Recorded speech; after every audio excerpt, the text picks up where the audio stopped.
Imagine a city on fire, and a guy telling you the world ended suddenly. A pandemic hit. Ring any bells? Then came the usual chaos, wars, food shortages, and all the end-of-the-world drama you expect. But what really sealed humanity's fate? It wasn't humans, it was friggin' video game monsters that crashed the party. Yeah, you heard me right. Next thing you know, people with superpowers start popping up, but here's the kicker. They're too weak to even fight the monsters. Fast forward 3 days and we meet our main man, Kim Jae-hyun. He's munching on chips like everything's fine, and he's all, "The world hasn't ended, 'cause I'm still alive and chillin'." Yeah, he's living the life, but alone. Jae-hyun's hauled up in a swanky 100 square meter apartment that his dad somehow paid for by borrowing a ton of money. Why is he still here, you ask? Well, someone's got to live in this place for 2 years to get tax benefits. So he's stuck, and now that the apocalypse hit, guess what? He's locked in with no one else around. Jae-hyun's still trying to check his phone for service, but nope, nothing's coming through. Suddenly, there's a huge screech. He looks up, and bam, a monster's about to crash into his window. Cue the panic. The guy screams, drops to the floor like a total mess, and then, hold up, he sees a giant blue screen saying, "Subject not permitted entry."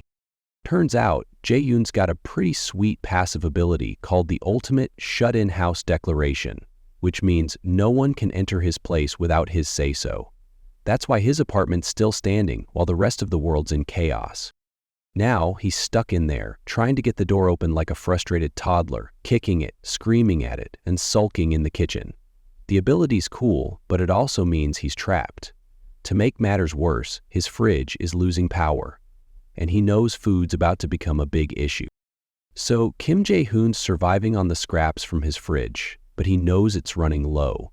A few packets of ramen are all he has left, and he's nervously biting his nails. Real glamorous stuff. Then, out of nowhere, a message pops up. "You've hunted a calican and earned a great amount of experience." He's like, "What?" And when he checks his balcony, he sees the same monster from yesterday, now getting torn apart by goblins. Apparently the monster crashing into his house counted as a hunt.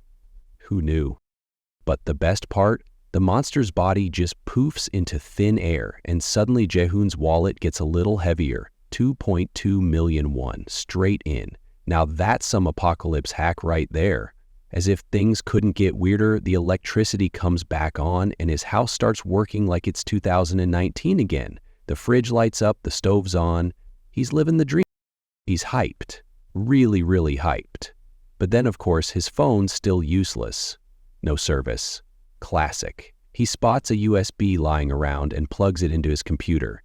Cue the nostalgia trip. Flashes of his mom, first day of school, birthday parties, just the usual family stuff.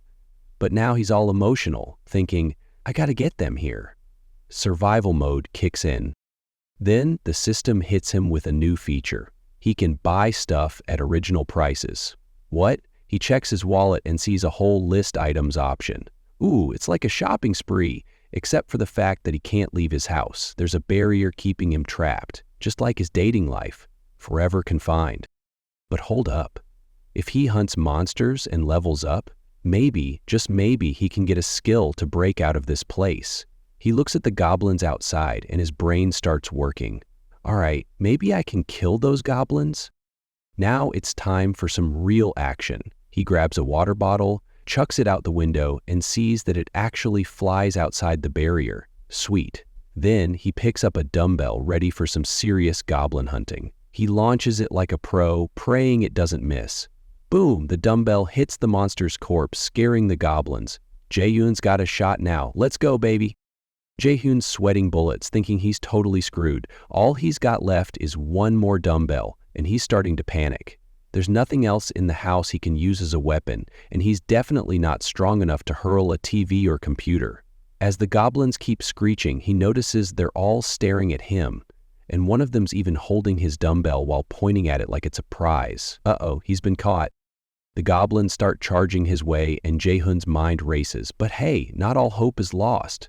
They're still a good distance away. That's when he gets an idea. He opens the store menu and clicks on the list item option. He's holding the dumbbell, so he asks if he can list it. Of course, the answer's yes. The dumbbell vanishes into the store and bam, it's listed for 1,701. Same price as online? That's some good consistency in this post-apocalypse world.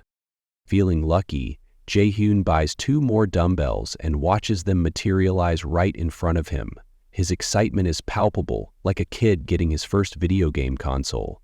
With a grin on his face, he throws one out the balcony, and bam, it smashes right into a goblin's skull, killing it instantly. 3,001 experience points. Now he's leveling up. But the goblins? Not so thrilled. They see their buddy go down and start freaking out, looking up at Jae-hyun while screaming bloody murder.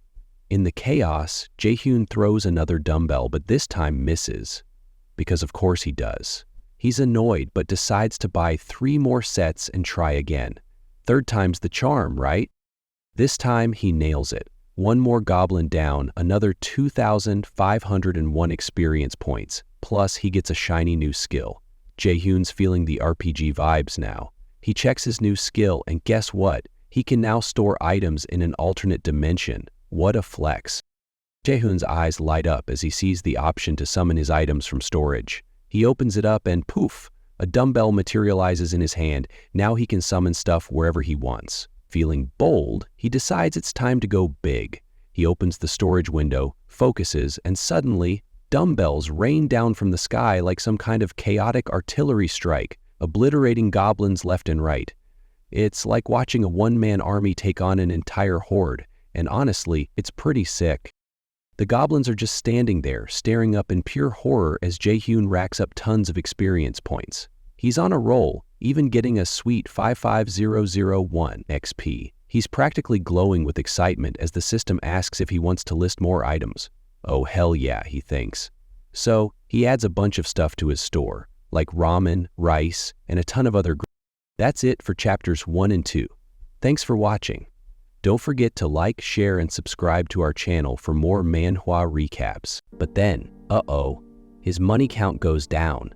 He starts muttering to himself, realizing that keeping the dignity preservation skill on probably costs him some cash. Electric bills, gas, water, what a pain. He grumbles that it's all the goblins' fault. After all, they ran away after he sent them flying, abandoning their home. He's only managed to kill a couple, and now he's thinking, is there anything else to hunt out there? He looks down at the Calican's corpse and sees that there aren't any other monsters nearby. Looks like it's time to get creative. And then, like the universe is giving him a wink, he spots another Calican flying toward him. No way, he thinks. Could he really be that lucky? Or maybe, just maybe, he's starting to predict the future. He starts to run around like a madman, setting up some kind of trap. He ties something to a chair, sticks it outside the window, and bam! Shiny mirror magic. The Calican, being the idiot it is, sees the shine and goes straight for it. Jae-hyun's like, hell yeah, this is gonna work! But just like the first one, the bird crashes into the wall. He's feeling cocky now, thinking it's game over. But hold up. This time the Calican doesn't die on impact. Instead, a huge gust of wind hits him, nearly knocking him off his feet. Jae-hyun opens his eyes to find that the Calican's gone. What? He looks up and, yep, there it is, perched right above his window. His heart drops into his stomach.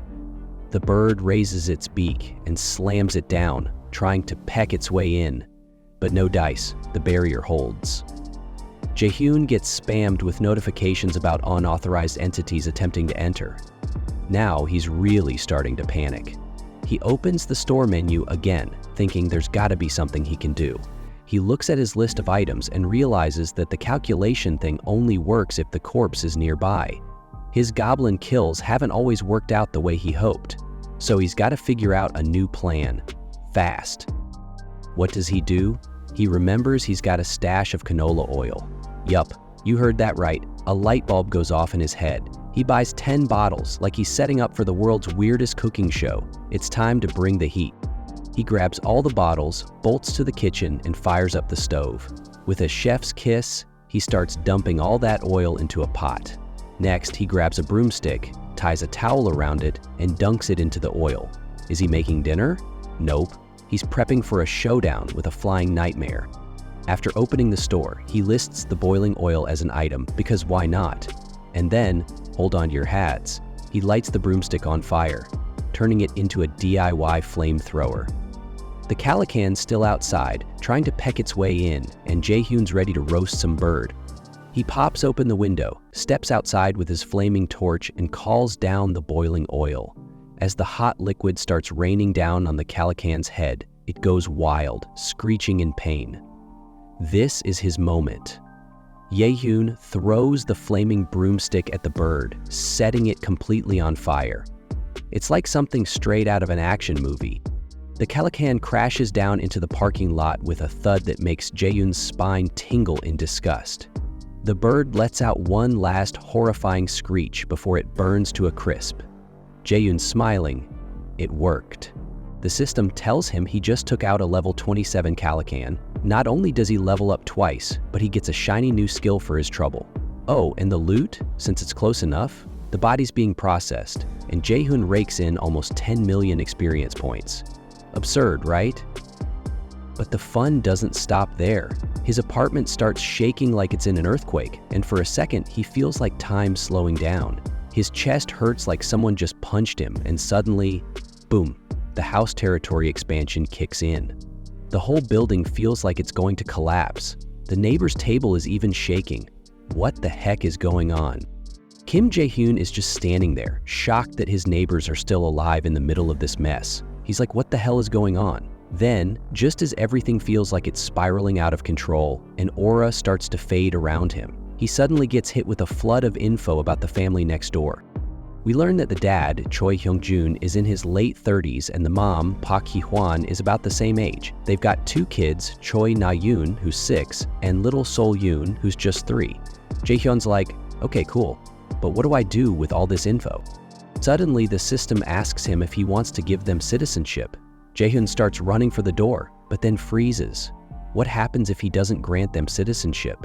The system informs him that anyone not made a citizen gets kicked out. He's like, crap, if I don't do this, these poor guys are gonna be monster bait. So he pulls the trigger and grants all 4 of them citizenship. Checks out his new ability, Ultimate Eyes, which basically means nothing in his house can hide from him. Nice, he says. Feels like a superpower. He digs into the system a bit more and finds a new section, Citizenship Management. There, he sees the family's levels and his trust with them. It also shows the house population. 4 out of 600 Jae-hyun is like, damn, 600. That's a lot of mouths to feed. He checks out Hyung-jun's status and notices he can give him a quest. It's a little blank, but Jae-hyun's grin widens. This is it, baby. He can fill in all the details, the quest description, rewards, penalties. He's in charge. And as he starts to laugh, he realizes this is probably how he's gonna get stronger. Make a quest, get some rewards, and level up. Jae-hyun's new quest is to hunt a goblin. He's got 168 hours to do it, and while the reward is small, there's no penalty for failure. But Jae-hyun's not satisfied with the usual stakes. He starts messing around and changes the penalty to death. When it asks if he's sure about it, he casually declines, saying he could always just kill his citizens whenever he wants. It's his ability after all, but he's not sure if he wants to go that route yet. He activates his Ultimate Eyes, and suddenly, he can see everything in the house. Hyung-jun is busy with the family, talking about going out to get water. He wants to leave, but his wife, Hee-hwan, is not having it. She tells him it's way too dangerous, but Hyung-jun insists, saying there's no other choice. He wants to go to the convenience store nearby to get some supplies. Meanwhile, little Seol-yoon pipes up, saying she's thirsty. This really hits Hyung-jun in the feels. He asks his wife if she trusts him to bring something back. She's reluctant, but understands. Then, Ja-yoon turns off his Ultimate Eyes and realizes the situation is worse than he thought. Time to level up his store. He checks his abilities and sees he's got 3 extra points. Excited, he upgrades his store skill to level 2. Now he can list 20 items and everything's 10% off. Nice, he says. With 2 points left, he pumps them into store and dignity preservation. Why not, right? Level 3 store lets him list 40 items and even restore old ones. Jae-hyun's feeling pretty good about that upgrade. He buys some water and tangerines and then increases his dignity preservation skill to level 2. This unlocks vassals. He has no idea what that means, but whatever, it's progress. Meanwhile, Hyungjun is getting ready to head outside, and his family is freaking out. Na-yoon is crying, terrified of the monsters outside. Flashback time. The kids were playing in the sand when a bunch of goblins suddenly attacked. Hyungjun and Hee-hwan had to rush in and grab the kids while running away from the goblins. So, yeah, things are pretty dangerous out there. Hyungjun's heart is racing. He keeps thinking how, if he was just a few seconds late, his daughters could be dead. His stomach's in knots, and it could be the last time he sees them. He's biting his lip, but then, knock, knock, knock. His family freezes in horror. The knocking is relentless, and then, silence. But just when they think it's over, they hear a voice. "Excuse me, please open the door." Hyungjun is in full panic mode, gripping his golf club like he's about to swing at a monster. There's no way that's a person. But then, more knocking. The chill down their spines is real. And just as it stops, they hear the sound of the door's keypad being pressed. Suddenly, the door swings open, blasting bright light into the room. Hyungjun shields his family, thinking they're about to be attacked. "Please don't hurt my wife and kids," he yells. But then, calmly, Jaehyun's voice floats in. "Excuse me?" Hyungjun looks up, confused, only to see Jaehyun strolling in like it's just another day, grocery bag in hand. "Who the hell are you?" Hyungjun asks, totally thrown off. Jaehyun introduces himself as Kim Jaehyun, the guy who lives next door. Still recovering from the shock, Hyungjun does some quick thinking. He looks at his wife and kids. He needs to get them food and water, and this guy seems harmless enough. He lets Jaehyun in. Realizing it's better to take the chance than not, the scene shifts to Fatty's home, where his two children peek out from behind him, their suspicious eyes locked onto Jaehyun. They don't trust him one bit. Meanwhile, Fatty, his wife, and the kids sit together at the same table, while Jaehyun peels an orange, trying to figure out how to break the awkward tension. He glances around the room and frowns. It's completely bare. No food, no water, no light. The curtains are tightly drawn to keep monsters from noticing them. Smart move. If they had left them open, that crow beast outside would have turned them into an all-you-can-eat buffet. Jaehyun decides to help. He focuses on the ceiling light, his eyes glowing blue. With a single blink, the room flickers to life. Fatty stares at the suddenly bright room, his face scrunched up in confusion. But before he can question anything, Jaehyun slides a bottle of water across the table. A silent gesture, give it to the kids first. Fatty nods and hands the bottle to his children. The moment they get it, they drink like they've been stranded in a desert. The water tastes so sweet and refreshing that they savor every drop. Jaehyun watches them, a faint smile on his face. The younger child, Sion, drinks too fast and nearly chokes. Jaehyun quickly hands her an orange. She eyes him warily but eventually takes it. As soon as she peels it slightly, the sweet, tangy aroma fills the air, making her mouth water. She takes it to her mother, who peels a piece and gently feeds her. The moment the juicy fruit touches her tongue, her eyes sparkle in delight. Seeing her sister's reaction, Nahin, the older child, starts drooling. "Mom, me too." Fatty's wife peels another piece and feeds it to Nahin, who instantly melts from how good it tastes. The room, once tense and silent, is now filled with the sound of happy munching and soft giggles. Even Fatty, usually stiff and guarded, seems more at ease. Just as Jaehyun is about to relax, a notification pops up in front of him. Fatty's wife and husband's trust in you has increased significantly. Fatty's youngest child's trust has exceeded 50%. And Sin's trust level has reached 57, qualifying her to become a vessel. Jaehyun blinks. What? A 3-year-old as his vessel? That's just weird. He quickly shakes off the thought. No way in hell is he making a toddler his vessel. But then he considers something else. If he can get Fatty's trust to 50%, maybe he could be a vessel instead. However, there's a catch. Right now, he can only have 10 vessels at a time. That means he has to choose carefully. Lost in thought, Jaehyun barely notices when Fatty clears his throat. "Listen, I can't thank you enough," Fatty says, his voice sincere. "You have no idea how much this means to me." Just a little food and water. It's more than I could have hoped for. If there's anything I can do to repay you. Jae-hoon leans back, thinking. Let's step outside and talk. The scene shifts. Now, Jae-hoon and Fatty stand in the dimly lit corridor. Jae-hoon gets straight to the point. Did you get a system notification? A citizenship one? Fatty nods. Yeah, not just me. My whole family got it about 30 minutes ago. Jae-hoon narrows his eyes. And did anything feel off when it appeared? Fatty explains that for a brief moment, he and his family couldn't move. It was as if time had frozen, and the fear of being stuck like that forever sent chills down their spines. But then, after what felt like an eternity, they could move again. Hearing this, Jae-hoon's expression shifts. This is serious. If he hadn't granted them citizenship in time, they would have been teleported out of the building. And in a world overrun by monsters, that was as good as a death sentence. Jae-hoon straightens up, his tone clear and unwavering. Help me, and I'll provide food, water, shelter, electricity, and most importantly, protection. No monster will be able to touch you. I guarantee your safety. Fatty looks at him, wide-eyed. That's a hell of a promise. How can you be so sure? Jae-hoon doesn't bother explaining. Instead, he simply states, if you want to survive, you have to trust me, no questions asked, and don't worry, I won't ask you to do anything that puts your life at risk. Fatty shuts his eyes, taking a deep breath.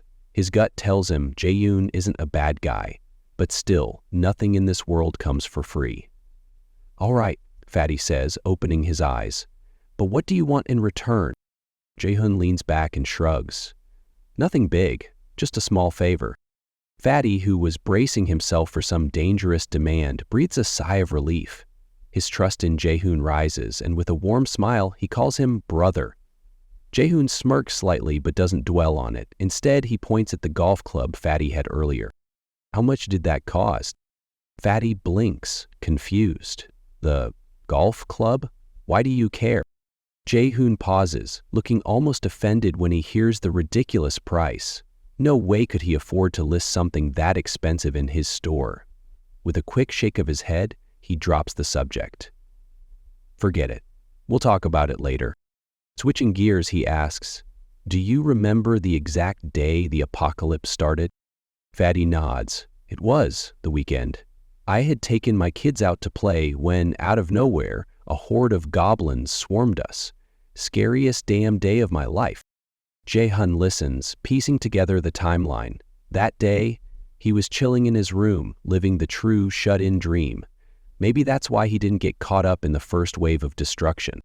He thinks about the goblins, weak on their own but deadly in numbers. If citizenship can keep people safe, then this ability is more powerful than he thought. And if he plays his cards right, he might just survive this apocalypse in style. Jae-hoon gives Fatty a firm command. Find survivors and bring them here. The scene shifts. Jae-hoon is sprawled comfortably on his sofa, eyes glued to the system notification. Slowly but surely, Fatty's trust in him is growing. It's now at 40, but Jae-hoon wants it to hit 50 soon. As he watches the numbers rise, his mind drifts. When will he be strong enough to level up? When will he finally leave this barrier and reunite with his family? If he keeps granting citizenship and leveling up, will that day come sooner? Lost in thought, Jae-hoon is suddenly jolted by a loud, bone-chilling sound. A deep, guttural growl rips through the silence. A zombie? He stiffens, ready to react. But then, another sound follows. This one is different. Human. Rushing to the window, Jae-hoon peers outside. His eyes widen. A group of 6 or 7 people are locked in a desperate fight against a horde of goblins. Jae-hoon's gut tells him these people won't last long. They're too far from his building, meaning he can't use his dumbbell dropping trick to help them. He starts to panic until he sees something surprising. One of the fighters, a teenager, hurls a baseball with incredible force. The ball cuts through the air like a bullet and smashes straight into a goblin's head. Instant kill. Then, a girl in a purple tracksuit steps forward, armed with a bow. With impressive accuracy, she fires 2 arrows at once. Both hit their marks, dropping 2 more goblins. Finally, a towering teen with a solid build steps into view, gripping a baseball bat. He leaps high into the air and boom, crushes a goblin's skull with a single swing. His sheer presence screams main character energy. The surviving goblins take one look at the carnage and start running for their lives.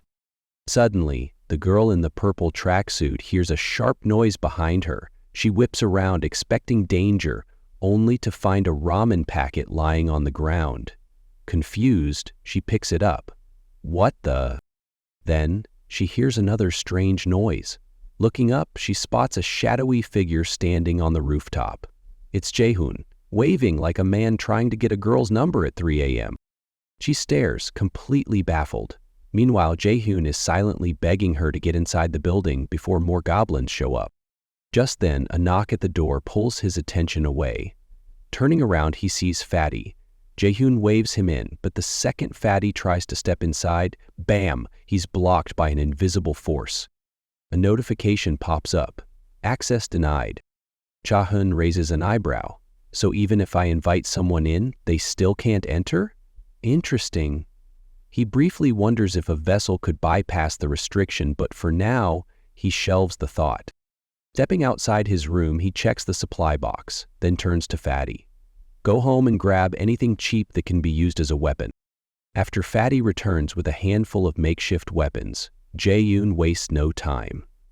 He opens his ultimate shut-in store and summons 5 packets of ramen and 5 bottles of water. In seconds, the items materialize, as if printed by a high-tech 3D machine.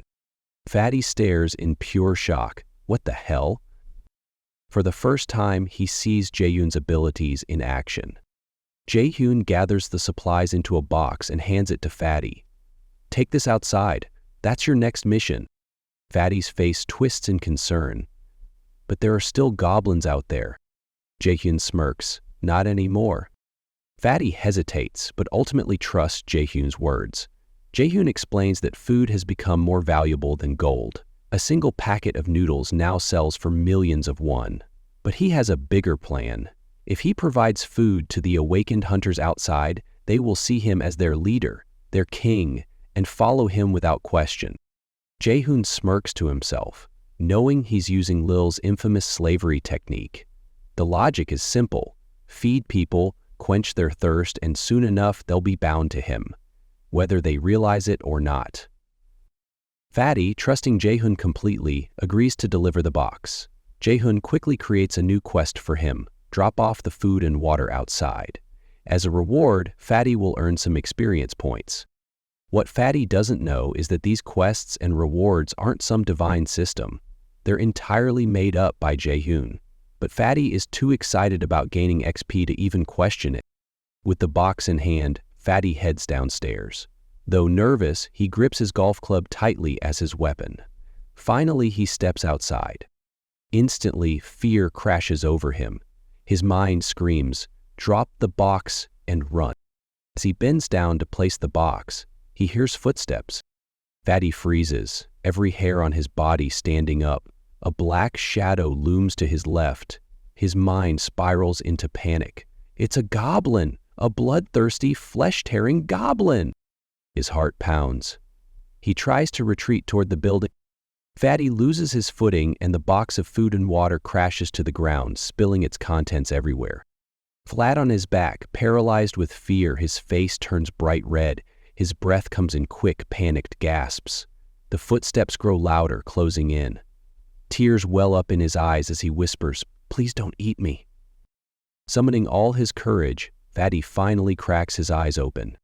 No goblins. Instead, he finds himself surrounded by a group of teenagers and students, all staring at him like he's the weirdest thing they've seen today. But hold on, why the hell does that guy with the baseball bat look like a damn toy? Meanwhile, back inside the building, Jaehoon receives a system notification. A subject who has not been permitted to enter is attempting access. Jaehoon instantly realizes those 6 or 7 people he saw earlier are now trying to get inside. Closing his eyes, he activates his ultimate all-seeing pervy eyes. Not the name he wanted, but hey, the system insisted. Through his vision, he spots the teenagers standing in front of the building's entrance. The girl in the purple tracksuit turns to her friends. "This is the same apartment where that weird boy threw ramen." The boy with the baseball bat frowns. If someone's casually tossing ramen like that, they must have a lot of food. For simplicity's sake, Jae-hyun decides to call the baseball bat guy Toy. Deactivating his ultimate all-seeing eyes, Jae-hyun attempts to add the group as citizens. But before he can, the system interrupts with a message. Beings that meet the requirements for citizenship are approaching. Will Jae-hyun propose citizenship to them? Jae-hyun pauses at the word propose, his eyebrow twitches. Wait, they can say no? The idea annoys him. If the teenagers reject his offer, it will slow down his plans to expand his citizen population. He needs a way to make sure they accept, without question. At that moment, a call comes through the building's CCTV system. It's Fatty. Jae-hyun smirks. A brilliant idea sparks in his mind. He tells Fatty to wait, then quickly updates his quest. Fatty's new mission: feed the teenagers, give them warm clothes, and let them enjoy a hot bath. Fatty, eager for more XP, accepts the quest immediately. He approaches the teenagers standing outside and delivers Jae-hyun's offer. If you accept his proposal, you'll get free food and water. The moment they hear free food and water, the teenagers barely hesitate. They nod in agreement, and Jae-hyun sends them the proposal. As soon as they accept, the barrier opens, allowing them inside. The system immediately updates. Citizen count increased by 10%. All as Sojun citizens will now earn 10% more XP and gold per monster kill. Jae-hyun grins. This buff is huge. Not only will his people level up faster, but they'll also bring in more resources. He carefully examines each teenager's profile. The strongest among them is a boy named Han Dong. Jae-hyun instantly recognizes him. He's the same kid who killed a goblin earlier with a baseball throw. Curious, Jae-hyun opens Han Dong's status window. Han Dong's awakening ability. Baseball throw, dark but deadly potential. This skill allows him to throw objects with 10 times the normal force. Jae-hyun narrows his eyes. So if this kid throws a baseball at full power, it's basically a cannonball? He confirms one thing. All these teenagers are meta-humans. Jae-hyun quickly adjusts their XP distribution settings. They keep 70% of the XP, while he takes 30%. Satisfied with the arrangement, he leans back, thinking ahead. If I keep recruiting more citizens, they'll become my auto-hunting team. While they grind XP, I'll grow stronger and richer without lifting a finger. For the first time, Jae-hyun feels like he's living inside a real-life auto-hunting game. But for now, he needs to focus on one thing: building trust.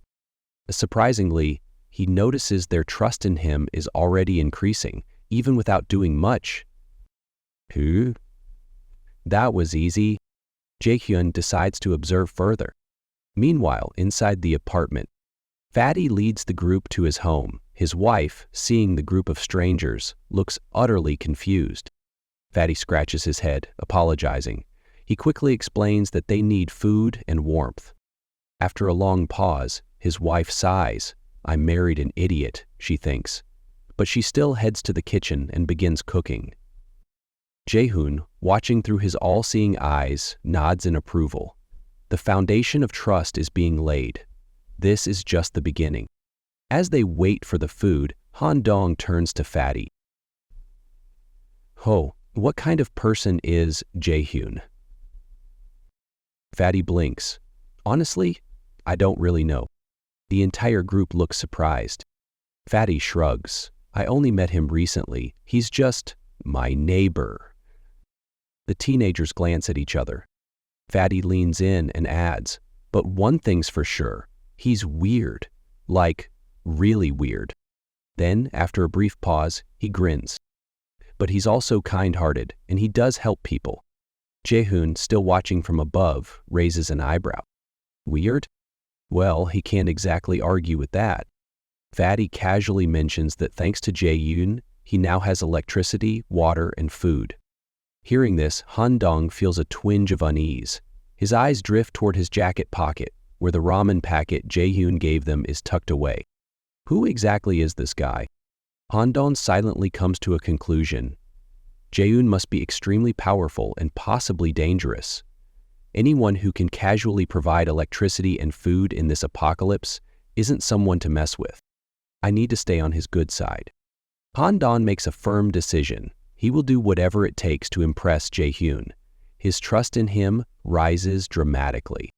Meanwhile, Fatty turns to the two girls in Han-dong's group and asks, "Want to take a shower while the food's getting ready?" The moment the word shower is mentioned, their eyes light up. It had been 3 days since their last bath. They stink. The mere thought of washing off all the dirt and sweat makes their excitement skyrocket. Even Han-dong is caught off guard. Wait, if this place has electricity, then the showers must work too, right? Fatty nods and adds, "Oh, and the water's hot." The girls freeze. Their jaws literally drop open. Fatty chuckles. Yeah, all thanks to Jae-hyun. The guy's basically an electrician, a plumber, and a water provider all in one. One of the girls smirks. So basically, Jae-bro is our god of all trades? While the group is chatting, a teenager with glasses smugly approaches Han-dong. "So," he asks, "you still think you're stronger than Jae-hyun?" Han-dong exhales sharply. "At this point, no way." That's when Toy slings an arm around Han-dong's shoulder, grinning like a man with bad ideas. "Dude," Toy whispers, "we should team up and take him down." Han-dong blinks. "What?" Toy grins wider. "Think about it. If we beat him up, he'll have no choice but to hand over all his food." For a moment there's silence. Then Han-dong smacks Toy upside the head. "You moron. Instead of fighting him, we should get on his good side. If we impress him, he'll take care of us." Toy rubs his head, pouting, "Fine, fine. No need to be so violent." The group ultimately agrees winning Jae-hyun's favor is their best bet. The scene shifts. A boy sits quietly in the corner. He looks sad, weak, and lost. His name is still unknown. Han-dong walks over and gently places a hand on his shoulder. "Hey, everyone, meet Bae-gun." Han-dong's tone is uncharacteristically soft. He hesitates before apologizing, knowing exactly why Yoo-gun looks so devastated. It all started at Han-dong's housewarming party.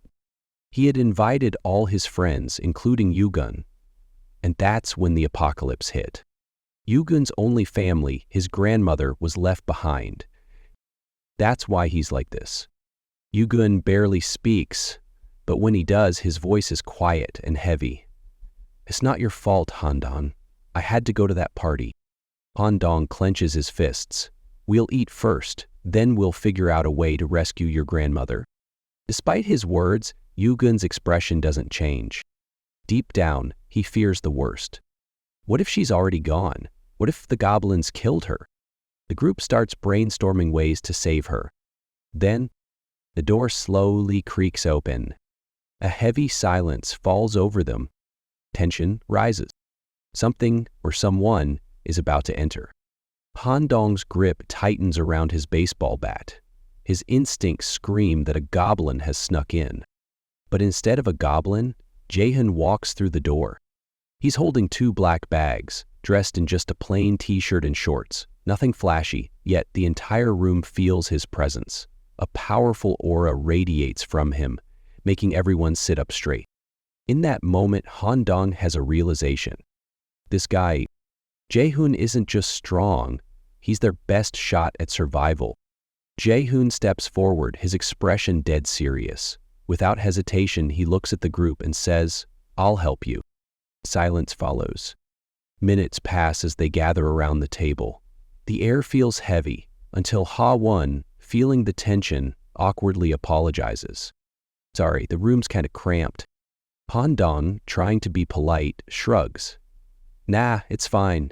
We showed up unannounced, so we can't complain." Just then, Jae-hyun returns and announces food's ready. One by one, he sets down bowls of steaming rice. The group stares at them, barely able to believe it.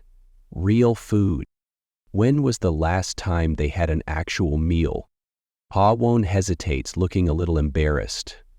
I wasn't sure if the food would suit your taste. The archer of the group, usually calm and composed, freezes. She stares at the food as if it's a work of art. Then, unable to hold back, she blurts out, "This is amazing." She takes a bite, savoring it before sighing. "It's been so long since I've had something this good." Ha-won, clearly flustered, brushes off the compliment. "Oh, it's not me. It's thanks to Jae-hyun's food. If not for him, I'd only be able to serve rice and tangerines." Meanwhile, Jae-hyun notices a little pop-up in his mind. Ha-won's trust level has hit 50. He smirks to himself, suddenly reminded of his mother. She used to light up whenever guests praised her cooking. But then another thought strikes him. Ha-won's trust reach 50 before Junhee's? Soon, everyone is eating, devouring the meal like it's their last. The archer can't stop raving about the egg rolls, while another girl points out that they taste kinda Japanese. Ha-won chuckles, nodding. "Yeah, I was inspired by that. Hope you enjoy it." Then, a small voice calls out. Ha-won's youngest daughter. She tugs at Ha-won's sleeve. "Mom, I want to eat the egg rolls too." Ha-won gently pats her head. "I'll make them again later, sweetie, after the guests leave." Her daughter pouts, disappointment all over her face. Seeing this, the archer suddenly grins. "Hey, kiddo, want to share some with me?" The little girl's eyes widen. Instantly, her frown disappears, replaced by pure excitement. She dashes over and climbs onto the archer's lap, bouncing slightly. "Really? I can have some?" The archer chuckles, ruffling the girl's hair. "Of course. Ready?" The little girl nods eagerly. The archer picks up a piece of egg roll and gently feeds her. The moment it touches her tongue, she beams with joy, her big, adorable smile lighting up the whole room. Han-dong watches the heartwarming scene, then leans toward Jae-hyun and mutters, "Damn, wish I had that kind of luck with women." Jae-hyun side-eyes him. "You mean being fed?" Han-dong coughs. Yeah, let's go with that." Kim suggested that Ha-won and Jae-hyun join them, saying there was plenty of food for everyone. The two exchanged a brief, hesitant glance before finally smiling and taking a seat, happy to be part of the gathering. As they all ate together, the room filled with laughter and warm conversation. Kim leaned back for a moment, taking it all in. It had been a long time since he had shared a meal like this. The lively chatter reminded him of home, of his mother and the care she had always shown him. A soft smile spread across his face as he silently hoped his family was safe. By the time they were done, only empty bowls and plates remained. Ha-won's youngest daughter, now visibly drowsy, stretched her arms and mumbled, "I want to sleep." Hae-won gently lifted her into her arms and called for her eldest daughter. "Come on, let's get you both to bed." She gave the group a small nod before leaving the table. The mood shifted. Sensing it was time to get serious, Kim turned to the others. "All right, let's finish our earlier conversation." He leaned forward, eyes sharp. "The grandmother's house isn't far. Why couldn't you reach it?" Han's face hardened. "Goblins." Kim raised an eyebrow. "You sure it was goblins?" He knew from experience how nasty those things could be. Han nodded. "Yeah, they took over an underground parking lot and made it their base." Kim's curiosity deepened. "How many?" Han's expression darkened. "A few thousand." "A few thousand? That wasn't just a nuisance, that was an army." Kim exhaled, thinking fast. His class abilities worked above ground, not underground. That explained how the goblins had invaded. Han continued. "The underground lot connects directly to the apartment entrance we need to reach. The goblins never leave it, but it's blocking our way." Kim frowned. "What about the side roads?" Han hesitated. "We tried, but we found something worse than goblins." Kim narrowed his eyes. "Worse? What did you see?" Han's face paled slightly as he recalled it. "A huge shadow. It looked like a bear. It was fighting the goblins, which gave us just enough time to escape." Kim rubbed his chin. If they had to deal with both an underground goblin nest and a monster bear, this mission had just gotten a lot more complicated. Han admitted, "I didn't get a clear look. It was too dark to tell what it really was." Kim leaned back. "Well, one way or another, we're going to have to face both." Han sighed, glancing at the group. "We're limited, Kim. We don't have endless weapons. Once we run out of arrows and things to throw, we're done."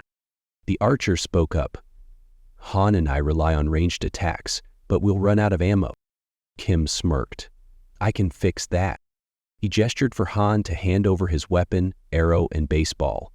Without hesitation, Han passed them over. The system kicked in immediately, scanning the items. "Would you like to list these items?" Kim nodded. "Processing." Moments later, the system displayed the cost for replicating them.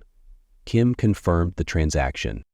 Then, with a flash of light, 5 sets of the archer's weapons and arrows materialized on the table.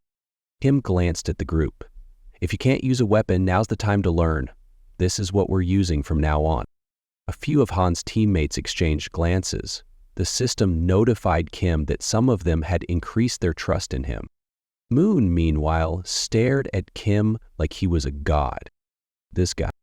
If they worked with Kim, they might actually be able to save his grandmother. Han nodded approvingly. "With your help, we can take down goblins a lot faster." Another girl chimed in, "And we won't have to risk our lives collecting arrows anymore." Kim knocked on the table to get everyone's attention. "Before anything else, we need to thin out their numbers." Han agreed. "So, when do we start?" Kim's voice was firm. "Tomorrow.